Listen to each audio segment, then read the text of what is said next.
नमस्कार, मैं राजीव बंसल। आप देख रहे हैं हांसी की आवाज़ में मेरे सहयोगी नितिन शर्मा के साथ।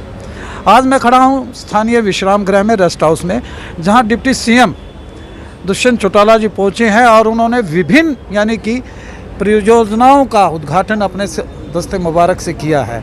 हम बता दें कि बरवाला, हांसी, उकलाना और नारनौंद की ऐसी सड़क परियोजनाओं का, करोड़ों रुपए की सड़क परियोजनाओं का शिलान्यास व उद्घाटन उन्होंने अपने दस्ते मुबारक से किया है।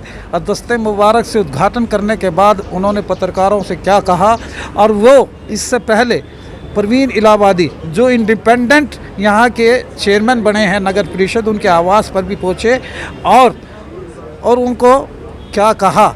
आइए बात करते हैं दुष्यंत चौटाला जी, जो डिप्टी सीएम हैं और विभिन्न यानी कि मंत्रालयों के वे मंत्री भी हैं। उनसे एक बात देखिएगा। ये बुक आप देख रहे हैं कि जेजेपी कार्यकर्ता डिप्टी सीएम दुष्यंत चौटाला का रेस्ट हाउस में पहुंचने पर भव्य स्वागत कर रहे हैं।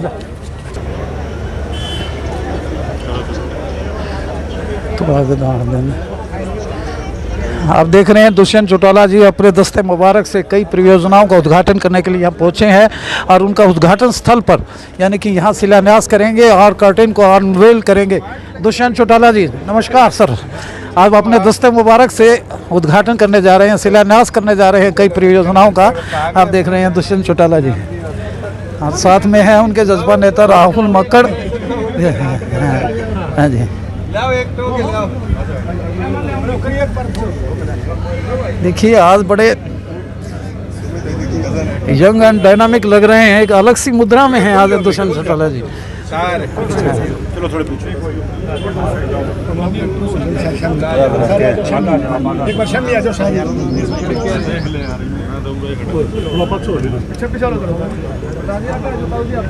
भाई इससे दूर कर लिया तो मैं दे दूंगा फोटो।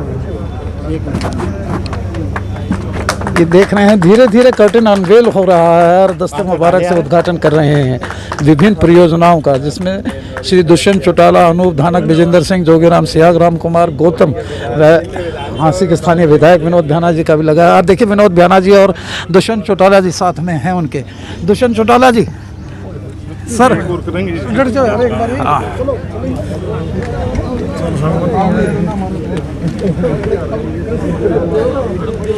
देखिए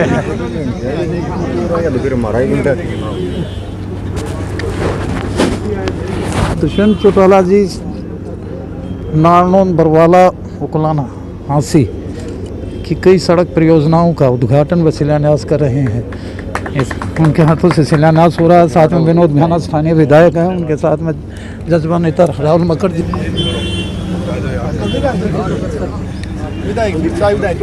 सर बताइए सर, आज आपने देख आपसी में कैमरे में आ जाओ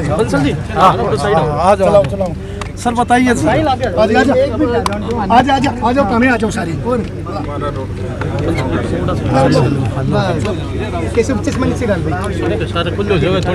सारे आ जाएंगे, खुले हो गए तो सर। आज हांसी आए हो, क्या उद्घाटन किया है और कितनी परियोजनाओं का उद्घाटन किया सारे एक साथ?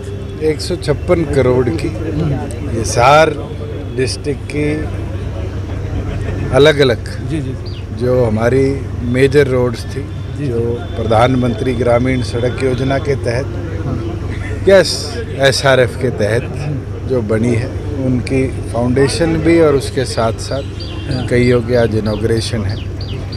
और बहुत लंबी मांग हांसी की थी कि बाईपास बनने के बाद हांसी के एंट्री पॉइंट को हम बड़े नैरो तौर पे देखते थे। और पिछले विधानसभा के अंदर हांसी के MLA विनोद भ्याना जी ने भी ये बात रखी थी और मैंने कमिट किया था कि प्राथमिक तौर पे उसको टेकअप करेंगे। लगभग 27 करोड़ से हांसी के एंट्री एग्जिट पॉइंट्स को 4 लेन कर हांसी शहर के अंदर और बाहर जाने वाली तमाम एंट्री पॉइंट्स को सुधारा जाएगा। उसके साथ साथ जैसे हांसी से सिसाए और आगे की कनेक्टिविटी की रोड है उसको भी, और अलग अलग जो हमारे कनेक्शन पॉइंट्स हैं, जो भवानी खेड़ा की तरफ हो तो शाम की तरफ हो, उनकी भी स्ट्रेंथनिंग और वाइडनिंग को आज ले डाउन किया गया है कि आने वाले दिनों में वो भी कंप्लीट हो। सर, आप परवीन इलाहाबादी जी के आवास पर गए, जो आज़ाद उम्मीदवार रहे हैं, क्या आपने अडॉप्ट कर लिया है उन्हें? हमारे परिवार के सदस्य हैं, अडॉप्ट कर लिया ना कर लिया कोई आज की बात तो नहीं है। अच्छा। मैं तो जब डॉक्टर अजय सिंह चौटाला जी के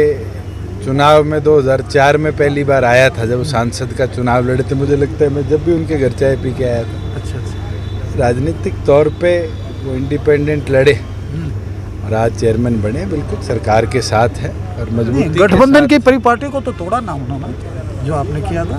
बहुत से ऐसे कैंडिडेट हैं जो चुनाव जीतने के बाद गठबंधन के साथ जुड़े हैं और वो एक ही उद्देश्य है कि शहरों का विकास हो और मिलकर दोनों पार्टियां इसी लक्ष्य के साथ चल रही है कि छोटी और बड़ी सरकार दोनों मिलकर शहर और गांव का विकास कराए, उनको प्रगति के पथ। बरवाला की घटना को कैसे लेते हैं, जहां एक यानी कि ग्रामीण कुचला भी गया है और इतनी यानी कि नस्केर जो कल घटनाक्रम खेदड़ में हुआ है उसके लिए एक 3 सदस्य कमेटी बनाई है, जिसके अंदर जो हमारे सीनियर IPS अधिकारी है मोहम्मद अकील, उनके साथ साथ DC हिसार और SP भिवानी को लगाया गया है, SP जींद को, और वो उनसे वार्तालाप भी कर रहे हैं और अपनी रिपोर्ट वो सबमिट करेंगे घटना हुई कैसे है। इस पूरे हादसे के अंदर पुलिस के भी 3 साथियों की चोट आई है और कई ग्रामीणों की भी चोट आई है और एक की जान भी गई है। पोस्टमार्टम अभी हो रहा है और उसके बाद ही इस पर कुछ कहना बेहतर होगा। ऐसे कहते हैं कि सब कुछ गवा के होश में आए तो क्या हुआ, इतना कुछ हो रहा था वहाँ, इतने दिन से संघर्ष हो रहा था, सरकार ने हुई है, सरकार ने कोई दरवाजे तो बंद नहीं करे। तो ये मेरे साथ भी वो आके चर्चा करके गए, उनने कई बार ये बात रखी कि गौशाला का अनुदान बंद हो जाएगा और पावर डिपार्टमेंट ने भी एग्री किया कि गौशाला का अनुदान हम बनाए रखेंगे, मगर आगे क्या हुआ है और क्यों उसमें एग्रेशन आया है ये इन्वेस्टिगेशन का पार्ट है। मुझे लगता है कि इन्वेस्टिगेशन जब तक कंप्लीट नहीं होगी हमें कुछ कहना आज के समय। राखी से एक राख हो गया है। आप बहुत सालों से पत्रकारिता कर रहे हैं, ये तो है नहीं कि ऐसा इंसिडेंट कोई 1 मिलीसेकंड की घटना से होता है। हमें बैकग्राउंड इस पूरे घटना का पहले इन्वेस्टिगेट करना पड़ेगा। जो ऐसे सामाजिक तत्व जुड़े हैं जो 2 दिन पहले उस पूरे घटनाक्रम में जुड़े और जिनने ये एग्रेशन डाला है, उनके खिलाफ अगर कार्रवाई करनी पड़ी तो सख्त कार्रवाई करेंगे। ठीक है, थैंक यू सर। आजा नितिन, ये थे दुष्यंत चौटाला जी, जिन्होंने कहा कि गठबंधन के बाद भी कुछ ऐसे यानी कि होते हैं विकास कार्यों करने के लिए अडॉप्ट कर लिए जाते हैं, वो हमारे परिवार के सदस्य हैं प्रवीण इलाहाबादी जी, और उन्होंने कहा कि ये एक दिन, और बरवाला की घटना पर उन्होंने कहा कि यह एक दिन का घटना नहीं है, कई दिन से उनका प्रदर्शन चल रहा था, सरकार उनसे बराबर बातचीत कर रही थी, अचानक ये क्यों एग्रेशन में आया और क्यों इतना उग्र हुआ, इसकी 3 सदस्य कमेटी बना दी गई है और वो उसकी जांच कर रहे हैं। और ये देखते रहिए हांसी की आवाज़। अब दुष्यंत चौटाला जी लोगों की समस्याएं सुन रहे हैं, आइए दिखाते हैं वहाँ के दृश्य भी आपको।